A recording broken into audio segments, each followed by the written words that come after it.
سالم بن عبداللہ نے خبر دی اور انہیں عبداللہ بن عمر رضی اللہ عنہ نے کہ انہوں نے رسول اللہ صلی اللہ علیہ وسلم کو یہ فرماتے سنا، تم میں سے ہر فرد ایک طرح کا حاکم ہے اور اس کی رعیت کے بارے میں اس سے سوال ہوگا، پس بادشاہ حاکم ہی ہے اور اس کی رعیت کے بارے میں اس سے سوال ہوگا۔ ہر انسان اپنے گھر کا حاکم ہے اور اس سے اس کی رعیت کے بارے میں سوال ہوگا۔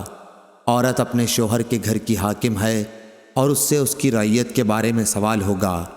خادم اپنے آقا کے مال کا حاکم ہے اور اس سے اس کی رعیت کے بارے میں سوال ہوگا۔ انہوں نے بیان کیا کہ یہ سب میں نے رسول اللہ صلی اللہ علیہ وسلم سے سنا تھا، اور میں سمجھتا ہوں کہ نبی کریم صلی اللہ علیہ وسلم نے یہ بھی فرمایا تھا کہ مرد اپنے والد کے مال کا حاکم ہے اور اس سے اس کی رعیت کے بارے میں سوال ہوگا، پس ہر شخص حاکم ہے اور ہر شخص سے اس کی رعیت کے بارے میں سوال ہوگا۔ صحیح بخاری حدیث نمبر 2409۔